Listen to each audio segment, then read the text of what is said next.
વડોદરા શહેરના વારસિયા વિસ્તારમાં આવેલ પવિત્ર સંત માતા માયાદેવી દરબાર દ્વારા વર્ષોથી સતત અનેક સેવાકીય અને માનવતાપૂર્ણ પ્રવૃત્તિઓ હાથ ધરવામાં આવી રહી છે। દરબાર તરફથી ભૂખ્યાને ભોજન, જરૂરિયાતમંદ મહિલાઓને અનાજની કીટ તેમજ વિવિધ તહેવારોના પ્રસંગે ગરીબ અને વંચિત વર્ગ સુધી જરૂરી સામગ્રી પહોંચાડવામાં આવે છે। સમાજના અંતિમ પંક્તિમાં ઊભેલા લોકો માટે આ દરબાર આશાનો આધાર બની રહ્યો છે। આજરોજ સંત માતા માયાદેવી દરબારના ગાદીપતિ માનવતાના મહાન સેવક અને કરુણામય સાની કમલેશ લાલજીના કરકમળોથી એક વિશિષ્ટ સેવાકીય પહેલ તરીકે ઈ-રિક્ષાનું લોકાર્પણ કરવામાં આવ્યું હતું। આ સાથે નવા વર્ષની શુભ શરૂઆત નિમિત્તે દરબાર દ્વારા પ્રકાશિત કેલેન્ડરનું પણ વિમોચન કરવામાં આવ્યું હતું। લોકાર્પણ કરાયેલી આ ઈ-રિક્ષા ખાસ કરીને જરૂરિયાતમંદો સુધી અનાજની કીટ, દૈનિક જરૂરિયાતની સામગ્રી તેમજ સહાય સીધી તેમના ઘરે પહોંચાડવા માટે શરૂ કરવામાં આવી છે। આ સેવા દ્વારા ગરીબ પરિવારોને વાહન વ્યવહારના ખર્ચમાંથી મુક્તિ મળશે અને સહેલાઈથી સહાય ઉપલબ્ધ થશે। ખાસ કરીને વૃદ્ધજન, અસહાય લોકો અને સિનિયર સિટીઝન્સ માટે આ ઈ-રિક્ષા અત્યંત ઉપયોગી સાબિત થવાની છે।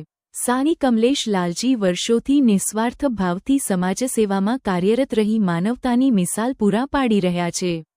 તેઓ દર વખતે જરૂરિયાતમંદોના દુઃખને પોતાનું દુઃખ માની સેવા કાર્ય કરતા આવ્યા છે, જે સમાજ માટે પ્રેરણાદાયી છે અને આવનારી પેઢી માટે માર્ગદર્શક પણ છે।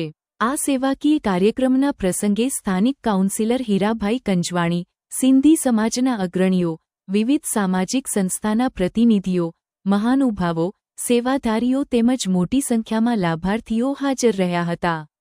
સૌએ સાની કમલેશ લાલજીના સેવાભાવને બિરદાવતા તેમના કાર્યને સરાહનીય ગણાવ્યું હતું।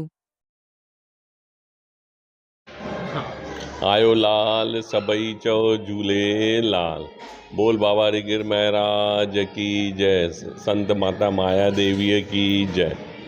आज बाबा हरिगिर के 690 मासिक तिथि है, जिसके उपलक्ष्य में हमने आज कैलेंडर का विमोचन का आयोजन किया है। हर साल हमारा कैलेंडर निकलता है, आज उस कैलेंडर का विमोचन है। उसके साथ साथ हमने ई-रिक्शा आज उसका उद्घाटन करेंगे। हमने जब यहाँ पे अनाज बांटते हैं तो हम देखते हैं कि बुजुर्ग लोग जो सीनियर सिटीजन है वो अनाज उठा नहीं सकते थे और रिक्शा में का भाड़ा भी उनको बहुत महंगा पड़ता था घर ले जाने के लिए।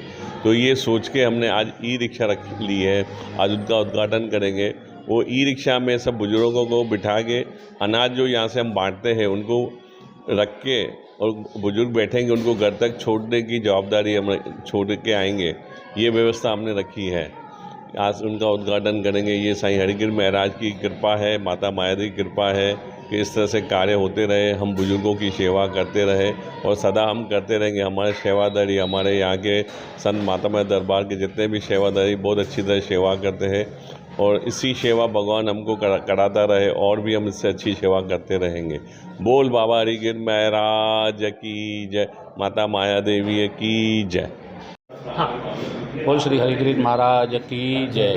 आज संत माता मायादेवी मंदिर खाते अपना जे संचालक है श्री कमलेश साई द्वारा तो एमना जे संतो है सर्व संतों एक कैलेंडरનું लॉन्चिंग કરવામાં આવ્યું હતું અને સાથે સાથે ई-रिक्शा जे सीनियर सिटीजन है जे लोग चालवामां जेमने तकलीफ पड़े छे अने 22 तारीखे जे अनाजनुं वितरण करवामां आवे छे त्यारे अनाज लई नहीं सकता एवा लोकोने अनाज लईने एना घर सुधी पहोंचाडवा माटे ई-रिक्शानुं पण आजे लॉन्चिंग करवामां आव्युं छे। अने साथे साथे आ दरबार एवुं छे जे 365 दिवस अलग अलग सेवाओ आपे छे। जेवी रीते गर्मीना समयमां नाना नाना बाळकोने भूलकाओने चप्पलनी सेवा आपे छे, वरसादमां छतरीनी सेवा आपे छे અને જ્યારે નવું વર્ષ ચાલુ થાય ત્યારે નોટબુકનું વિતરણ કરે છે અને દિવાળીમાં ફટાકડાનું પણ વિતરણ કરે છે। એવી રીતે આ જગ્યાથી 365 દિવસની સેવાઓ કમલેશ સાંઈ દ્વારા કરવામાં આવે છે। પ્રભુ એમને વધારે એવી શક્તિ આપે, એનાથી પણ વધારે સેવાઓ ચાલુ કરે અને આ વિસ્તારના લોકોને એનો લાભ મળે। આજે સંત માતા માયાદેવી મંદિર ખાતે સાईं કમલેશ લાલના હસ્તકે ई-रिक्षाનું લોકાર્પણ કરવામાં આવ્યું હતું તથા એમના જેટલા પણ ગુરુઓ છે એ બધાનું એક કેલેન્ડર લોન્ચ કરીને એક સારું કામ કાર્ય કરવામાં આવ્યું છે। ई-रिक्शा ફક્ત જે આપણા વડીલો છે એને મંદિર ટુ મંદિર લઈ જવા માટે આ એક મોટું સેવા કાર્ય છે। જે ચાલી નહીં શકતા, જે અહીંથી જે પ્રસાદ મળે છે એનું વજન નહીં ઉચકી શકતા, જે રાશન પાણી મળે છે એનો એમની માટે ई-रिक्शाનો આજે લોકાર્પણ કર્યું છે કમલેશભાઈએ। બહુ સારા કામ કરે છે. અહીં દરરોજ ગરીબો માટે ભંડારાનું આયોજન પણ હોય છે. આવા સંતોશ્રીના આજે અમારે દર્શન કરવાનું પણ લાભ મળ્યો. જય હરિગીરી મહારાજ, જય ઝૂલેલાલ. વડોદરા ન્યૂઝ ગુજરાતી આપણા શહેરના તાજા અને સચોટ સમાચાર માટે ફેસબુક, ઇન્સ્ટાગ્રામ, યુટ્યુબ અને વોટ્સએપ પર હમણાં જ જોડાઓ. ફોલો કરો વડોદરા ન્યૂઝ ગુજરાતી.